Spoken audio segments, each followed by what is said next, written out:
Bay Area women shorts. Bay Area women shorts. Bay Area shorts. Bay Area women shorts. Bay Area women shorts. Bay Area shorts. Started drinking at a very early age. I was drinking at 18. My addiction didn't start till later on, until like in my early 30s, because I ended up marrying someone that was in the military. You know, the drugs, the later started. And this all happened in the suburbs, you know, where it leveled up on a different route. You know, it went from drinking to snorting. Military life is a different kind of structure. I wanted to see what was happening outside the Air Force Base. Then that's when the real drug issues started. So, I did anything and everything that I had to do to get high. You know, the drug was calling, and when it calls, you do what you gotta do. Hello and welcome to Bay Area Women Shorts. My name is Teresa Tyson, Senior Assistant Vice President for a financial institution and your host for this segment of Bay Area Women Shorts, created and executive produced by Teresa Earle. On this segment, you will hear from Yolanda M, a military brat from a middle-class family raised in Fairfield, California. Yolanda is a mother, daughter, friend, and a local government agency employee, and she has been clean and sober for 12 years. Stacy Kemp, with over 20 years experience as a substance abuse counselor, will have a heart-to-heart with Yolanda, and we will hear what path she took that led her to becoming clean and sober. So Yolanda, how did your addiction start? Well, I have to just say this first. I was a military brat, and my house was ran like a boot camp. My stepdad was very mean. Everything had to be in order and in a certain place. And I didn't realize that there was some trauma that I had endured that affected me later on. So there was always alcohol in the house. I started drinking at a very early age. I was drinking at 18. And my girlfriend would come next door and we'd mix drinks, and my parents have parties and have drinks and stuff like that. But my addiction didn't start till later on, until like in my early 30s, because I ended up marrying someone that was in the military, and I had a child by him. And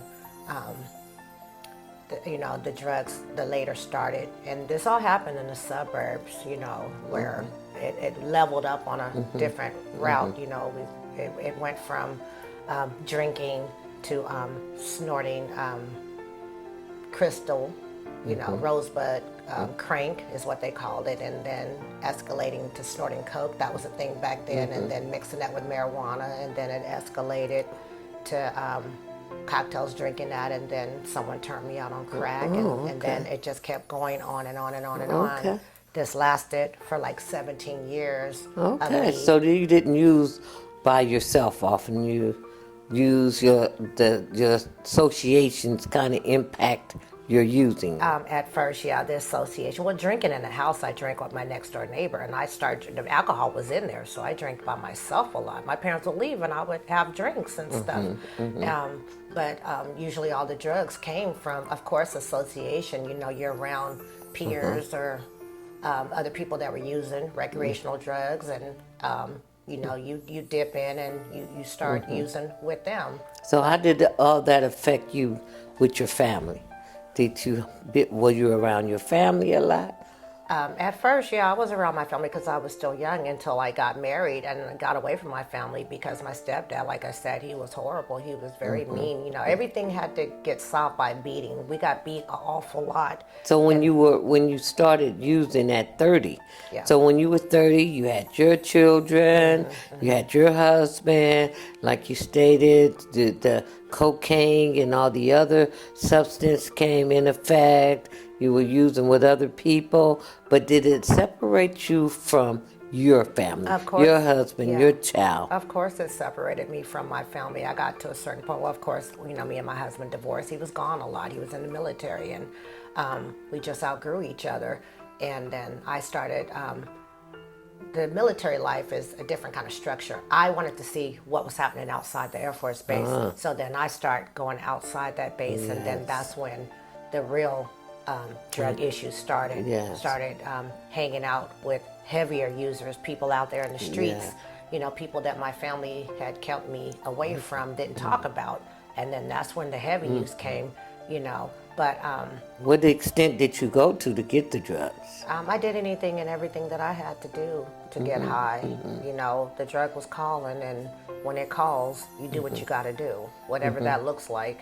For me, I did things that I never thought I would have to do, but it's just part of the drug game. You're gonna be all the way in or all the way out, and I was all the way knee deep in by then. So it caused you to go in and out of the criminal justice system? It caused me to miss a lot of family events. It ended up where my son and my mom would come to the jail to see me a lot, until the point where I was like, I don't want my son to have to see me. At first I did, because I was like, okay, please don't ever end up back on this side where you see me at. I want this to be a lesson to learn, seeing me in here. And my mother never gave up on me. After a while, my stepdad said, I can't do it anymore. I'm not coming up here anymore. And I did all the counties. I was in all the counties in jail because of my drug use. So how many times, had you ever stopped? Had you ever gave yourself an opportunity to hit rock bottom? Because they say rock bottom, but we always have another one.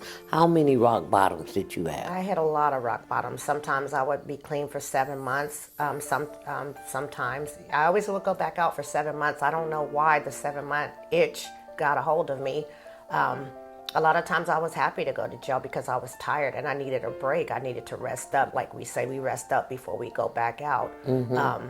I would always think I was ready when I was in jail, and I always came back to God. He's always been a part of my life, but the drugs, they were calling me. It was just another side. It's really hard to explain. They call you so deeply that you don't really care. You don't even know who you are anymore. So a lot of times in and out of jail. I mean, this went on for like 17 years of me in and out of jail. And I got a late start too, So, So making the decision to stop using was many times. I asked God to please take the taste out of my mouth. What is it going to take for me not to want to get high anymore? And it's just so many times I really can't even remember. How many times. It was so many times my family would see me looking good. And then I was able to hide for a minute how, we call it a dressed up mess because I like to dress, but my mannerisms showed the true me, even though I was dressed up, because they would call you were tweaking and stuff all the time. And for that reason, I didn't want to come around my family because I was too embarrassed to be around them. So I stayed away an awful lot. And in the process of that, a lot of people died in my family, my grandmother and my brother. And as a result of my drug use, they didn't understand it. They didn't know how to help me. I didn't even know how to help myself. What was the last time? What was the last time that you said enough is enough? When did you come to that point where enough was enough? Well, you understand, I started getting high back in the early 1990s, I guess we'll say. The last time I could honestly say moving forward would have been like 2011, where I've been all over doing all kind of stuff, been in all the jails from Vacaville all the way to Santa Rita to Solano County to San Francisco. I met somebody in San Francisco. And he decided, he was he was an addict, and he said, let's try to make a go of this, Yolanda. I think we can make it happen. And he had been watching me, and he said, I'm gonna give you 30 days to figure it out. I'm gonna stop doing what I'm doing, and doing heroin. He's an older guy from Chicago, and he said, you're gonna have to get off the streets. You're gonna have to do something. And I was able to do it. We did a harm reduction thing where we gave up the crack, and then we gave up the heavy alcohol, started drinking beer and stuff like that. They call it harm reduction, and it does help. Then we went from there. We were shooting meth because the high lasts longer and it's cheaper. But then eventually we just stopped doing all of that. And I didn't know my mother was dying, and he helped me. I got clean right in time so I could be clean a year before she died. I was literally so tired. I couldn't take it anymore. Okay. And that was a changing point in my life. And so how does it feel being sober? What does sober mean to you? Wow, being clean and sober, it's amazing. Of course, I still have God in my life. I'm a new grandmother. I have my own apartment. I have a nice car. I was able to have a job going back into the jails through my ex working in jail behavioral health services. I did that for 6 years. Never thought I'd do that. I started doing crisis intervention training, talking to the deputies about mental health. I graduated from college last year. I'm graduating again. I'm a drug and alcohol counselor now. Oh, congratulations. I help other people. Yes.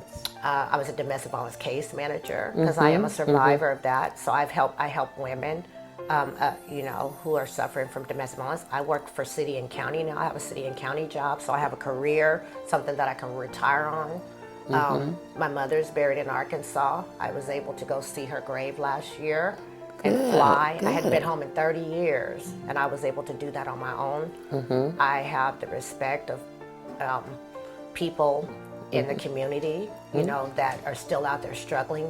So how do you take care of yourself? How do you take care of yourself? Because like I'm hearing you state, you've been through a lot. You started late in your addiction, and you're still young. And so Well, my birthday next week. I'm going to be the big 5'9". Okay. Well, congratulations and Thank happy you. birthday. Thank you. And so, so how do you take care of yourself to not go back to the addiction? Like you said, it was calling your name.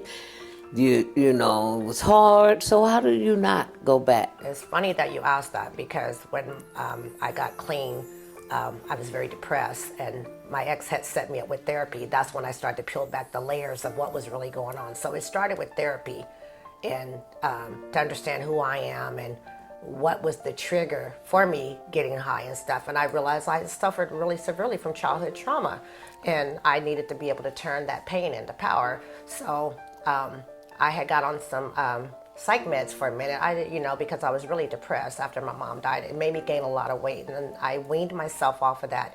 And I said, I used to like to go to the gym a lot. I'm very athletic, so I started going back to the gym and working out, and found out that I like doing Zumba. So I started doing Zumba, and it fit the criteria for me very well. And so I'm a Zumba queen. I'm a big deal in the Zumba world. Yeah, Zumba mama.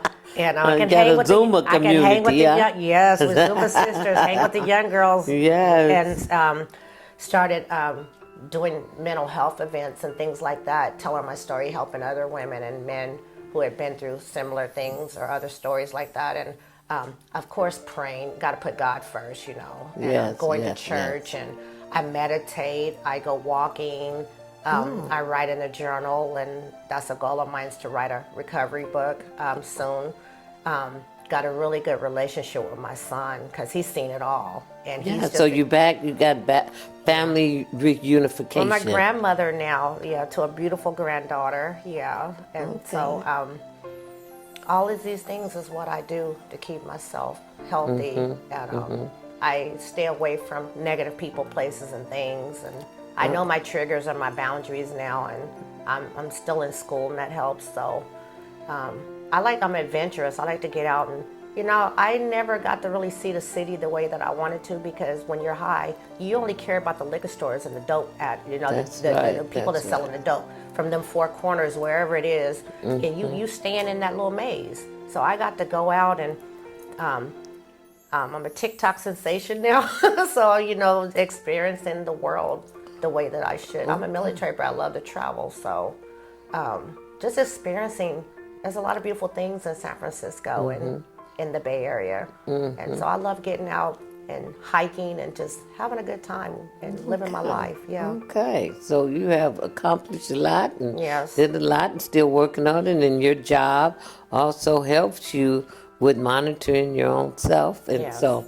As a matter of fact, when I went back into the jails and I was working, I forgot to tell you this, that I saw a deputy who really picked on me when I came into jail. She made me bend over an awful lot. And I had a ponytail, I'll never forget it, sewn in, weaved into my hair. And she came into the pod one day and saw me, and I was getting my lunch. And she was talking to another deputy, and she called me down, "Hey, you curly top, come down here." And she said, "What is? How did you get that in your hair? I'll cut that out." She just picked on me for no reason. But I had the power where I was able to go back into the jails and go into the pods and talk to my clients, either bring them into another room and have the deputies bring them into a room, the very jail that I was in, or eat or go talk to them through the door. And I saw her, and I said, you know what? I went over to her and said, do you remember me? And she said, no. And I said, well, my name is this and this. And I said, you know, you traumatized me when I was in jail. You made me bend over an awful lot of times. You did this. I was detoxing off of drugs. I was going through something in my life. And I just wanted to let you know, you traumatized me. But I survived all of that. And I'm here helping other women now. I just hope that you can do the same as well. Did you forgive her in that? I did forgive her, and it felt very empowering to do Yes. that. I just had the need to tell her that because, That's right. you know. That's right. Yeah. Thank you. Thank you. So good. Thank good. you. And congratulations and happy birthday Thank you as so well. much. Thank you so thank much. you. Thank you. Bay Area women shorts. Bay Area women shorts. Bay Area shorts. Bay Area women shorts. Bay Area women shorts. Bay Area shorts.